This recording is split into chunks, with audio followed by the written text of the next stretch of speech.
പിതാവിൻ്റെയും പുത്രൻ്റെയും പരിശുദ്ധാത്മാവിൻ്റെയും നാമത്തിൽ ആമേൻ. എൻ്റെ പ്രിയപ്പെട്ടവർ, ഇന്ന് മെയ് 29 വെള്ളിയാഴ്ച. അമ്മേ പരിശുദ്ധ അമ്മേ, അമ്മേ പരിശുദ്ധമേ, ദൈവമാതാവേ, കൃപാസനത്തിലൂടെ ഞങ്ങൾക്കും ഞങ്ങളുടെ ദേശത്തിനും അമ്മ മധ്യസ്ഥം തേടി തന്ന എല്ലാ അനുഗ്രഹങ്ങൾക്കും കൃപകൾക്കും ഞങ്ങളിപ്പോൾ ഹൃദയം നിറഞ്ഞ നന്ദി പറയുന്നു. അമ്മേ പരിശുദ്ധമേ, ദൈവമാതാവേ, 2004 ഡിസംബർ 7 ഉച്ചകഴിഞ്ഞ് 2:30 കൃപാസനത്തിൽ സംഭവിച്ച അമ്മയുടെ പ്രത്യക്ഷപ്പെടലിനെ കുറിച്ച് തിരുസഭയ്ക്ക് സമർപ്പിച്ചിരിക്കുന്ന പഠനരേഖകളുടെ മേൽ സഭാത്മകമായ പഠനം ആരംഭിക്കുവാൻ ഞങ്ങൾ പ്രാർത്ഥിക്കുന്നു. അമ്മേ പരിശുദ്ധമേ, ഭൂസ്വർലോകങ്ങളുടെ രാജ്ഞിയായ അങ്ങേയ്ക്ക് ഭൗമസംരക്ഷണത്തിനായി പ്രപഞ്ചപ്രകൃതിയെ തന്നെ തിരുസഭ പ്രതിഷ്ഠിക്കുവാൻ ഈ പ്രത്യക്ഷീകരണം വഴി ഇടയാക്കണമേ. പരിശുദ്ധമേ, ജപമാല മാതാവേ, സകല കൃപാസനം പ്രാർത്ഥനയോടും ചേർത്ത് ഞങ്ങളിപ്പോൾ പ്രാർത്ഥിക്കുന്ന ഈ കുടുംബത്തിന്റെ പ്രത്യേക നിയോഗം പറ മക്കളെ.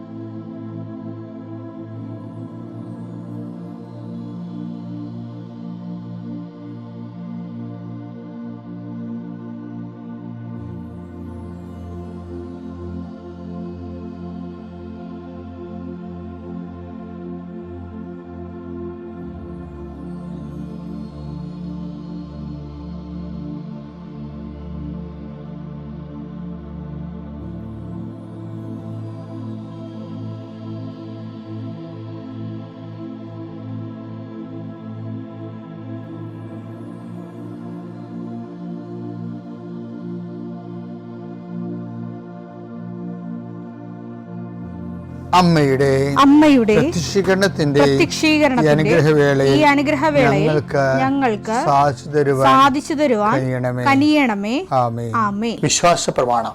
സർവശക്തനായ പിതാവും ആകാശത്തിന്റെയും ഭൂമിയുടെയും സൃഷ്ടാവുമായ ദൈവത്തിൽ ഞാൻ വിശ്വസിക്കുന്നു. അവിടുത്തെ ഏകപുത്രനും ഞങ്ങളുടെ കർത്താവുമായ ഈശോമിശിഹായിലും ഞാൻ വിശ്വസിക്കുന്നു. ഈ പുത്രൻ പരിശുദ്ധാത്മാവിനാൽ ഗർഭസ്ഥനായി കന്യകാമറിയത്തിൽ നിന്ന് പിറന്ന് പൊന്തിയോസ് പീലാത്തോസിന്റെ കാലത്ത് പീഡകൾ സഹിച്ച് കുരിശിൽ തറയ്ക്കപ്പെട്ട് മരിച്ച് അടക്കപ്പെട്ട് പാതാളങ്ങളിൽ ഇറങ്ങി മരിച്ചവരുടെ ഇടയിൽ നിന്ന് 3-ാം നാൾ ഉയർത്ത് സ്വർഗത്തിലേക്ക് എഴുന്നള്ളി സർവശക്തിയുള്ള പിതാവായ ദൈവത്തിന്റെ വലതുഭാഗത്തിരിക്കുന്നു. അവിടെ നിന്ന് ജീവിക്കുന്നവരെയും മരിച്ചവരെയും വിധിക്കുവാൻ വരുമെന്നും ഞാൻ വിശ്വസിക്കുന്നു. പരിശുദ്ധാത്മാവിലും ഞാൻ വിശ്വസിക്കുന്നു. വിശുദ്ധ കത്തോലിക്കാ സഭയിലും പുണ്യവാന്മാരുടെ ഐക്യത്തിലും പാപങ്ങളുടെ മോചനത്തിലും ശരീരത്തിന്റെ ഉയർപ്പിലും നിത്യമായ ജീവിതത്തിലും ഞാൻ വിശ്വസിക്കുന്നു. ആമേൻ. സുഖസ്ഥനായ ഞങ്ങളുടെ പിതാവേ, അങ്ങയുടെ നാമം പൂജിതമാകണമേ. അങ്ങയുടെ രാജ്യം വരണമേ. അങ്ങയുടെ തിരുമനസ് സ്വർഗത്തിലെ പോലെ ഭൂമിയിലും ആകണമേ. അന്നു വേണ്ടുന്ന ആഹാരം ഇന്ന് ഞങ്ങൾക്ക് തരണമേ. ഞങ്ങളോട് തെറ്റ് ചെയ്യുന്നവരോട് ഞങ്ങൾ ക്ഷമിക്കുന്നത് പോലെ ഞങ്ങളുടെ തെറ്റുകൾ ഞങ്ങളോടും ക്ഷമിക്കണമേ. ഞങ്ങളെ പ്രലോഭനത്തിൽ ഉൾപ്പെടുത്തരുതേ, തിന്മയിൽ ഞങ്ങൾ രക്ഷിക്കണമേ. ആമേൻ. നന്മ നിറഞ്ഞ മറിയമേ, സ്വസ്തി. കർത്താവ് അങ്ങയുടെ കൂടെ സ്ത്രീകളിൽ അങ്ങ് അനുഗ്രഹിക്കപ്പെട്ടവളാകുന്നു. അങ്ങയുടെ ഉദരത്തിൻ ഫലമായി ഈശോ അനുഗ്രഹിക്കപ്പെട്ടവനാകുന്നു. പരിശുദ്ധ മറിയമേ, തമ്പുരാന്റെ അമ്മേ, പാപികളായ ഞങ്ങൾക്ക് വേണ്ടി ഇപ്പോഴും ഞങ്ങളുടെ മരണസമയത്തും തമ്പുരാനോട് അപേക്ഷിക്കണമേ. ആമേൻ. കർത്താവേ, നിന്റെ ഉന്നതമായ നാമത്തിന് സ്തോത്രം ചെയ്യും. കർത്താവേ, നിന്റെ വിശുദ്ധ പൗരോഹിത്യത്തെ മഹത്വപ്പെടുത്തണമേ. കർത്താവെ, സഭയിലുള്ള സാന്നിധ്യം പ്രകടമാക്കണമേ. 40 വർഷം ഞാൻ അർപ്പിച്ച കൃപാന്റെ യുഗതിയാൽ കൃപാസ്ഥാനത്താറെ ജീവനോടെ പ്രത്യക്ഷപ്പെട്ട മാതാവിൻ്റെ മാധ്യസ്ഥ കർത്താവെ, അപചാരിതവും ആകസ്മികമായ അപകടങ്ങൾ, തൊഴിലുമായി ബന്ധപ്പെട്ട് വരുന്ന അപകടങ്ങൾ, അതെല്ലാം അങ്ങയുടെ മക്കളെ അങ്ങ് പരിപൂർണമായി സംരക്ഷിക്കണമെന്ന് യേശുനാമത്തിൽ പ്രാർത്ഥിക്കുന്നു.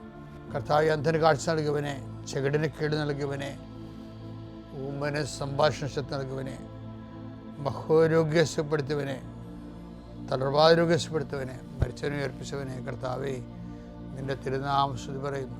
ഈ പ്രാർത്ഥന ചെല്ലുന്ന ഇടങ്ങളിലെല്ലാവരും രോഗികൾ കർത്താവിൻ്റെ നാമത്തിൽ ആശ്വസിക്കുകയും സൗഖ്യമാകുകയും ചെയ്യട്ടെ.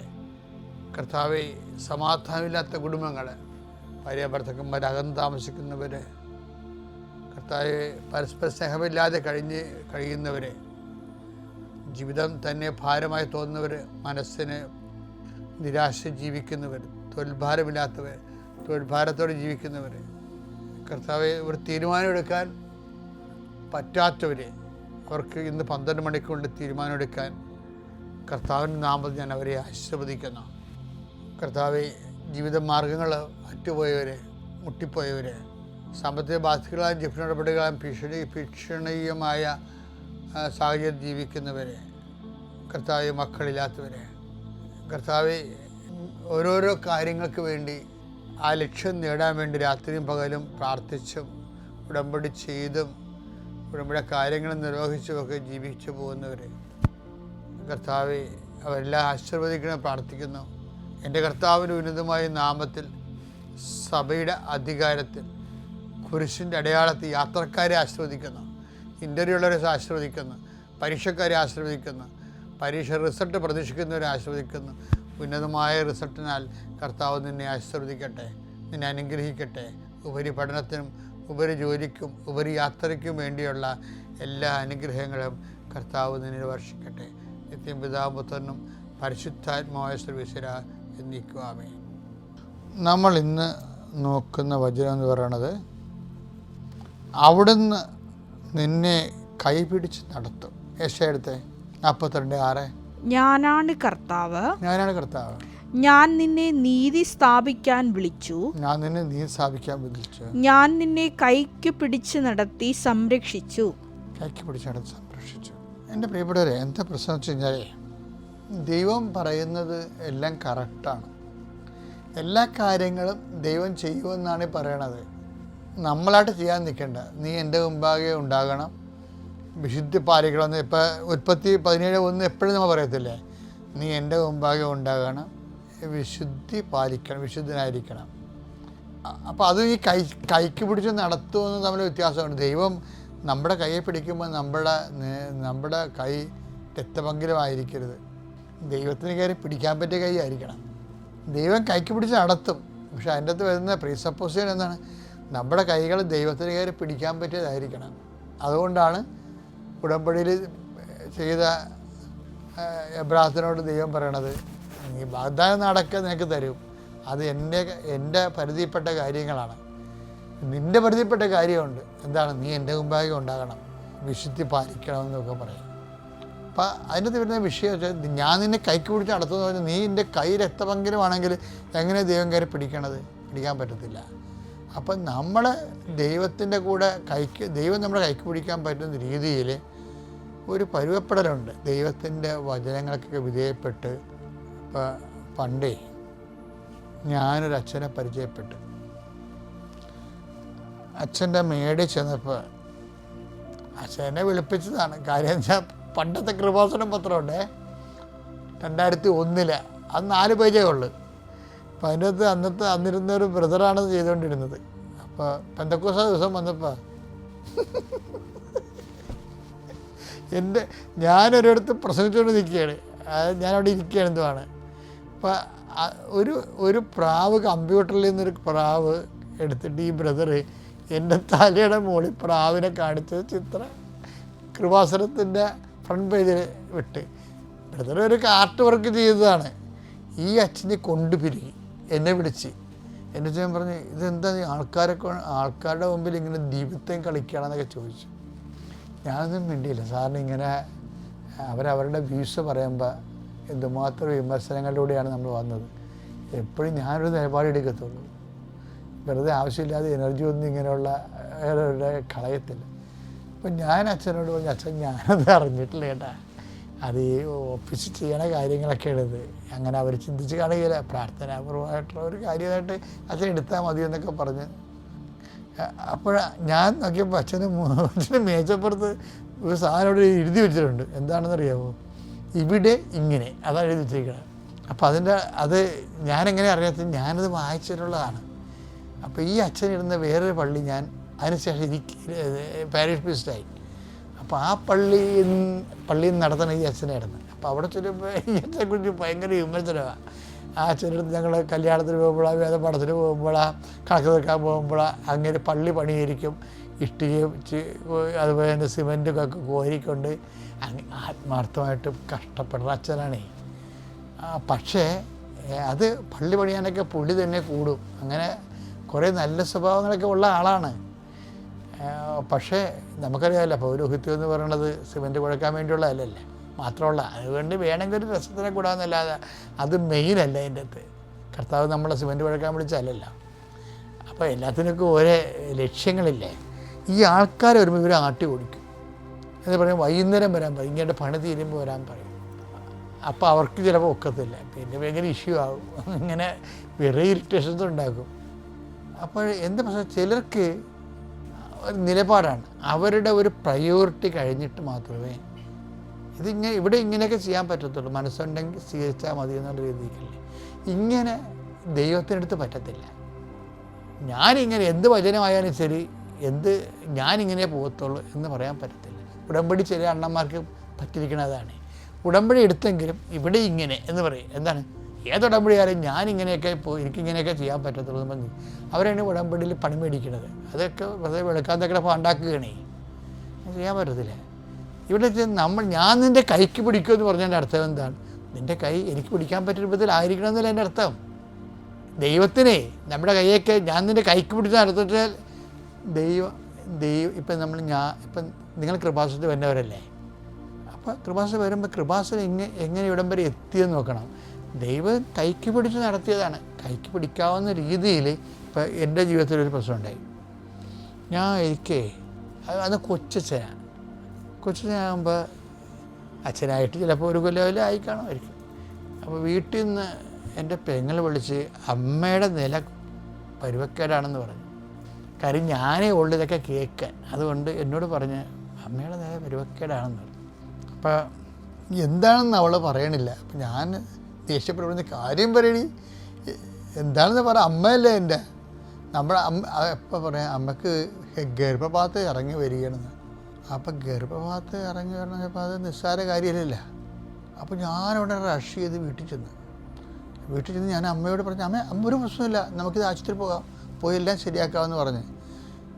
പക്ഷേ എല്ലാം ശരിയാക്കാന്ന് പറയുമ്പോൾ എൻ്റെ കാശില്ല. അതാണ് എൻ്റെ വിഷയം. കാര്യം ഇതൊക്കെ തിരിച്ചു കൊണ്ടുവരണമെങ്കിൽ നല്ല പൈസ വേണം, കുറേ പഥ്യങ്ങൾ വേണം, 90 ദിവസത്തെ വരെ പഥ്യമൊക്കെ വേണം, ശ്രദ്ധ വേണം. എൻ്റെ കാശില്ലേന്ന് ചോദിച്ചാൽ കാശുണ്ട്. എന്ന് വെച്ച് കഴിഞ്ഞാൽ പിതാവ് എനിക്ക് വണ്ടി വാങ്ങിക്കാൻ കാശ് തന്നായിരുന്നു. ഈ പഴയ ചെറിയ സ്കൂട്ടർ മേടിക്കാൻ വേണ്ടി രൂപത്തിൽ നിന്ന് ഞാൻ പിതാവിനോട് ചോദിച്ചിട്ട് തന്നാണ്. എന്താ വെച്ചാൽ എനിക്ക് 3 പള്ളി ഉണ്ടായിരുന്നു അന്ന്. അപ്പോൾ ഓരോ പള്ളിയും 10 കിലോമീറ്റർ 8 കിലോമീറ്ററൊക്കെ അകലെയായിരുന്നു. ഇപ്പോൾ ഇടവക പള്ളിയിൽ നിന്ന് ഞാനൊക്കെ പള്ളിയിൽ പോകണം. ഇപ്പോൾ ഞാനൊരു BSS സൈക്കിളിനാണ് പോയിക്കൊണ്ടിരുന്നത്. അപ്പോൾ BSS സൈക്കിളിന് ഓടി ഒരു പള്ളിയിൽ നിന്ന് ഞായറാഴ്ചക്ക് കഴിഞ്ഞാൽ അടുത്ത പള്ളി ചെല്ലുമ്പോൾ പിന്നെ തിരിച്ചു വന്ന് പിന്നെ 3 മണിക്ക് കാറ്റഗറിസത്തിന് വേറെ പള്ളിയിൽ പോയി വരുമ്പോൾ വയറ് വളസര പിടിക്കും. 2 മണിക്ക് 2:30 വന്ന് ഊണ് കഴിക്കണത് അപ്പോൾ വേർത്തൊലിച്ച് വരും. അപ്പോൾ എനിക്ക് തോന്നി ഒരു വണ്ടി കിട്ടിയാൽ കൊള്ളാമായിരുന്നു എന്ന് പറഞ്ഞു. അപ്പോൾ ഞാൻ പിതാവ് വണ്ടി വേണ്ട. അപ്പം അന്ന് രൂപത്തിൽ അങ്ങനെ വണ്ടി വാങ്ങിച്ചു കൊടുക്കുന്ന സിസ്റ്റമൊന്നുമില്ല. പിതാവിനോട് പറഞ്ഞ് ഞാൻ കുർബാന തരാം നിങ്ങൾക്ക്, പിന്നെ ഒരു 10 രൂപയും തരാം, നിങ്ങൾ ബാക്കിയുള്ളത് കുർബാനയിൽ അഡ്ജസ്റ്റ് ചെയ്യണമെന്ന് പറഞ്ഞു. പക്ഷേ അത് നഷ്ടമാണ് ശരിക്കും. എന്ന് വെച്ച് കഴിഞ്ഞാൽ എനിക്കന്ന് പൈസ ഇല്ലാത്തത് കൊണ്ട് ഈ കുർബാന ചൊല്ലിയിട്ട് അതിൻ്റെ ഒരു ദക്ഷിണ കൊണ്ടാണല്ലോ നമ്മൾ ജീവിക്കണത്. അപ്പോൾ ഒരു കഷ്ട ജീവിതമാണ്. അപ്പോൾ അതിൻ്റെ ഇടയ്ക്ക് എന്നാലും കുർബാന അത് കുർബാന മേടിച്ച് 10 പൂർവ്വം ചൊല്ലി അതിൽ നിന്ന് അധികം കിട്ടുന്നില്ല. 6000 രൂപയാണ് കിട്ടിയത്. അപ്പോൾ ഈ 16,000 രൂപയ്ക്ക് ഒരു വണ്ടി വാങ്ങിച്ചു. അപ്പോൾ വണ്ടി വാങ്ങിച്ചില്ല, അതാണ് രസം. അതിൻ്റെ അടുത്ത് കുരിശോനുണ്ട്. ഞാൻ 16,000 രൂപ കൈ ഒപ്പിച്ച് കഴിഞ്ഞപ്പോൾ ആണ് ഈ അമ്മയ്ക്ക് അസുഖം വന്നത്. അമ്മയ്ക്ക് അസുഖം വന്നത്. അപ്പോൾ അസുഖം വന്ന് അമ്മയും കൊണ്ട് ഞാൻ അവിടെ ആശുപത്രിയിൽ പോയി, ഗവൺമെൻറ് ആശുപത്രിയിൽ പോയി. പിന്നെ പെങ്ങൾ അവിടെ നിർത്തി. ഞാൻ വന്നും പോയി നിന്ന് അമ്മയുടെ ഓപ്പറേഷൻ കഴിഞ്ഞ് അമ്മയെ തിരിച്ചു കൊണ്ടുവന്ന്. അപ്പോൾ അമ്മയുടെ ഓപ്പറേഷൻ അമ്മ ഹാപ്പിയായി, അത്രയും നമുക്ക് സന്തോഷമായി. ആ കാശെല്ലാം തീർന്നു. തീർന്നു വെച്ച് കഴിഞ്ഞാൽ കാശ് തിന്നപ്പോൾ ഞാൻ വന്നിട്ട് അന്ന് നമുക്കിതുപോലെ എൻ്റെ കപ്പേരിനോട് എനിക്ക് ഭയങ്കര ഇഷ്ടമാണ്. അപ്പം കപ്പേരനോട് ഞാൻ പറഞ്ഞ് അമ്മയ്ക്ക് ഓപ്പറേഷനാണ്, കാശ് തീരാനായെന്ന് പറഞ്ഞു. അപ്പോൾ കപ്പേൻ്റെ കാര്യം മനസ്സിലായി. കപ്പേരെന്ന് പറഞ്ഞാൽ ഞങ്ങൾക്ക് അവിടെ അദ്ദേഹം മരിച്ചുപോയി, ജോസഫ് എന്ന്, ചൊങ്ങത്തറ ജോസഫ്. അപ്പോൾ അദ്ദേഹത്തെ പറഞ്ഞപ്പോൾ അദ്ദേഹം ഞാൻ ഭയങ്കര ആത്മബന്ധമാണ്. അപ്പോൾ ഞാൻ പറഞ്ഞു ഇതാണ് സംഭവം എന്ന് പറഞ്ഞു. അപ്പം അച്ഛാ ലേസായിക്ക് അച്ഛന് ഇഷ്ടമാണ്, അച്ഛനത് ജസ്റ്റ് ഒന്ന് സൂചിപ്പിച്ചാൽ മതി, അവൾ കൈകാര്യം ചെയ്യുമെന്ന് പറഞ്ഞു. അപ്പോൾ ഞാൻ ലെസ ചേച്ചി ഇവിടെ ഇയാളുടെ ഭാര്യ, ഞാൻ ലെസ ചേച്ചി ഹോസ്പിറ്റലാണ് അറിയാമല്ലോ അല്ലേ. അപ്പോൾ ലെസ ചേച്ചി ഒരു മാല ഊരി ഇങ്ങോട്ട് തന്നിട്ടും പറഞ്ഞു അച്ഛൻ ഇത് കൊണ്ടുപോയി എന്നാ വെച്ചാൽ ചെയ്തെന്ന് പറഞ്ഞു. അപ്പോൾ എനിക്ക് കടമില്ലാതെ വേറെ ആൾക്കാരുടെ കയ്യിൽ നിന്ന് കിട്ടാതെ എൻ്റെ കാര്യങ്ങൾ നടന്നു കിട്ടി.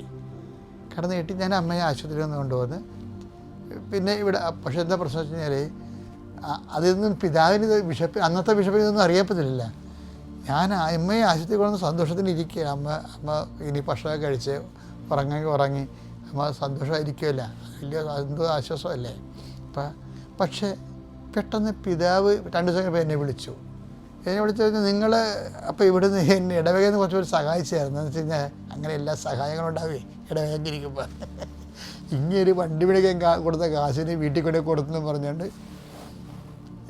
ഭയങ്കര ആക്ഷേപം. ഇടവകയിൽ നിന്ന് ആരോഗ്യ രഹസ്യത്തിന് ബിഷപ്പ് ഹൗസ് വിളിച്ച് പറഞ്ഞതാണ്. ഞാൻ പേടിച്ച് ഇങ്ങനെ ബിഷപ്പ് ഹൗസ് ചോദിച്ചു പറഞ്ഞു. അപ്പോൾ അച്ഛൻ വണ്ടി വാങ്ങിച്ചാന്ന് ചോദിച്ചു. വണ്ടി വാങ്ങിച്ചത് ഞാൻ പറഞ്ഞു പിതാവേ ഇങ്ങനൊരു സംഭവം ഉണ്ടായി. അപ്പോൾ ആൾക്കാർ അങ്ങനെയൊന്നും അല്ലല്ലോ പറഞ്ഞു, അച്ഛൻ വീട്ടിൻ്റെ കാശ് മുടക്കിയെന്നുള്ള പറയണമെന്ന്. എൻ്റെ അടുത്ത് പിതാവ് ക്ഷോഭിച്ചു. ഞാൻ ക്ഷോഭിച്ചില്ല, കാര്യം പിതാവ് ക്ഷോഭിക്കേണ്ടതാണ് ശരിക്കും. അത് കാരണം ക്ഷോഭിക്കാനുള്ള വകുപ്പ് അതിനകത്തുണ്ട്. പക്ഷേ ഇതാണ് എൻ്റെ അവസ്ഥ. പക്ഷെ എന്നാലും ഈ ലേസ ചേച്ചി തന്ന കാശും എല്ലാം കൂടി എടുത്തിട്ട് കുറച്ച് കടമൊക്കെ വാങ്ങിച്ചിട്ട് 16,000 രൂപ ഒപ്പിച്ച് ഞാനൊരു വണ്ടി വാങ്ങിച്ചു. വണ്ടി വാങ്ങിച്ചെന്ന് പറയുമ്പോൾ എന്താ വെച്ച് കഴിഞ്ഞാൽ പഴയ ഇപ്പോൾ കേട്ടച്ചിരി ഒരു M80 ആണ്. ആ വണ്ടിയാണ് പിന്നീട് മീൻ ലോഡ് വണ്ടിയായിട്ട് കേരളം മുഴുവനും കറങ്ങിയത്. പിന്നീട് ഞാൻ മേടിക്കുമ്പോൾ അത് വണ്ടിക്ക് മീൻ വണ്ടിയൊന്നും അല്ലായിരുന്നു, നല്ല വണ്ടിയായിരുന്നു. 86-ലാണ് വണ്ടി ഇറങ്ങണത്, നല്ലവണ്ണം പുള്ളിങ്ങൊക്കെ ഉള്ള വണ്ടിയായിരുന്നു. പക്ഷേ വണ്ടി വാങ്ങിച്ച് ഞാൻ വണ്ടി ഒന്ന് ഓടിച്ചൊക്കെ നോക്കണ സമയത്ത് പിന്നെയും ബിഷപ്പ് വിളിച്ചു. എന്താ പറയണത്, നിങ്ങൾക്ക് ട്രാൻസ്ഫറാണ്, ആ വണ്ടി അവിടെ വെച്ചിട്ട് ട്രാൻസ്ഫർ കിട്ടുന്ന പള്ളിക്ക് പോകുമ്പോൾ ആ വണ്ടി പള്ളിക്ക് വേണ്ടിയാണ് വാങ്ങിച്ചിരിക്കണമെന്ന് പറഞ്ഞു. പള്ളിക്ക് വേണ്ടി, അല്ല അച്ഛന് സ്വന്തമായിട്ട് വാങ്ങിച്ചിരിക്കണമല്ലെന്ന് പറഞ്ഞു. ഇതിൻ്റെ അകത്തൊരു പ്രശ്നമുണ്ട്. എന്താ പ്രശ്നം വെച്ചാൽ ഇതിൻ്റെ അകത്ത് കുർബാന ഉണ്ട് ഇല്ലേ. അപ്പോൾ എനിക്ക് വേണ്ടി ന്യായമായിട്ടും പറയാം പിതാവ് ഈ വണ്ടി കൊടുക്കത്തില്ല. കാരണം എന്താണ്, ഇതിൽ ഞാൻ കുർബാന ചൊല്ലിയ എൻ്റെ സ്വകാര്യമായ സമ്പത്തിൻ്റെ അത് ഇൻവെസ്റ്റ് ചെയ്തിട്ടുണ്ട്. അപ്പോൾ പകുതിയോടോ 10 രൂപ പിതാവ് ഒന്നാണ്. പിതാവിന് വേണമെങ്കിൽ ആ 10 രൂപ എങ്ങനെയും ഞാൻ സംഘടിപ്പിച്ച് തരാം. അന്ന് സംഘടിപ്പിക്കാൻ പാടാണ്. അങ്ങനെ പറഞ്ഞാൽ മതിയായിരുന്നു എനിക്ക്. പക്ഷേ ഒരക്ഷരം ഞാൻ മിണ്ടിയില്ല, അവിടെ കണക്ക് പറഞ്ഞില്ല എനിക്ക്. അതായത് ഞാൻ പിതാവിന് താക്കോൽ കൊടുത്തു. താക്കോൽ വന്നച്ഛന്, ഏത് അച്ഛനാണ് വന്നത് ആ അച്ഛന് താക്കോൽ കൈമാറുമ്പോഴും ഞാൻ ഈ ചരിത്രമൊന്നും അവരോട് പറയത്തില്ല. ബിഷപ്പിനോടും ആ ചരിത്രം പറഞ്ഞില്ല. ബിഷപ്പിനോട് പറയുമ്പോൾ ബിഷപ്പ് ഓർക്കും, അയ്യോ ശരിയാണല്ലോ അച്ഛൻ ഞാൻ കുർബാന കൊടുത്തല്ലേ, അച്ഛൻ്റെ പൈസ ആണല്ലോ പകുതിയുള്ളതെന്ന് പിതാവിന് വേണമെങ്കിൽ. പക്ഷേ അത് ഞാൻ പിതാവിനോട് പറഞ്ഞില്ല. പിതാവ് വൺസ് ഇങ്ങനെ പറഞ്ഞ സ്ഥിതിക്ക് ഞാൻ ആ താക്കോൽ കൈയേൽപ്പിച്ചു കൊടുത്തു. അപ്പോൾ എന്താ വിഷയം, എനിക്ക് തോന്നുന്നത് ഇവിടം തൊട്ടാണ് കർത്താവ് എന്നെ നോട്ടപ്പുള്ളിയാക്കിയത്.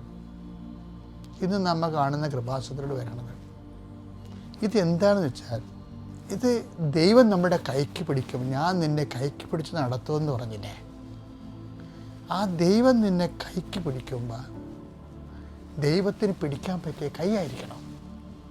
കർത്താവിന് അന്ന് മുതൽ എന്നെ നോട്ടപ്പുള്ളിയാക്കി.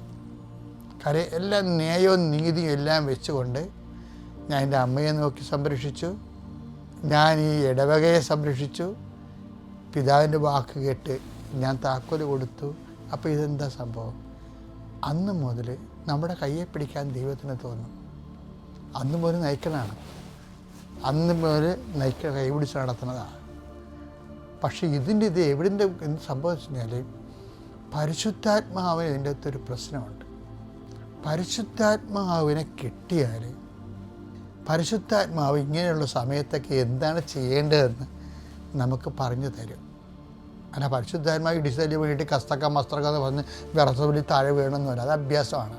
അതല്ല, യഥാർത്ഥ ക്രിസ്തു ചൈതന്യത്തിൽ ജീവിക്കാൻ പരിശുദ്ധാത്മാവ് നമുക്ക് സഹായകനാണ്.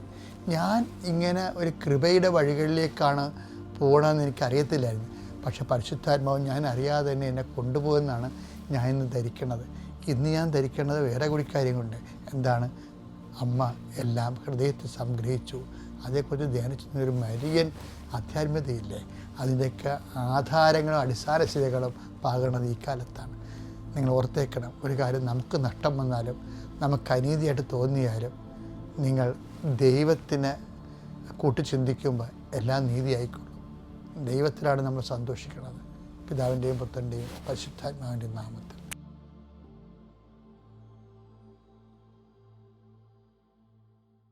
അത്യപൂർവ ദൈവാനുഭവങ്ങൾ ഇനി നിങ്ങൾക്കും സ്വന്തം. ഈ യൂട്യൂബ് ചാനൽ ഇതുവരെ സബ്സ്ക്രൈബ് ചെയ്തിട്ടില്ലെങ്കിൽ ഇപ്പോൾ തന്നെ സബ്സ്ക്രൈബ് ചെയ്യുക. ഈ വീഡിയോ ഇപ്പോൾ തന്നെ നിങ്ങളുടെ സുഹൃത്തുക്കൾക്ക് ഷെയർ ചെയ്തുകൊണ്ട് കർത്താവിൻ്റെ പ്രേക്ഷിതരാകുക.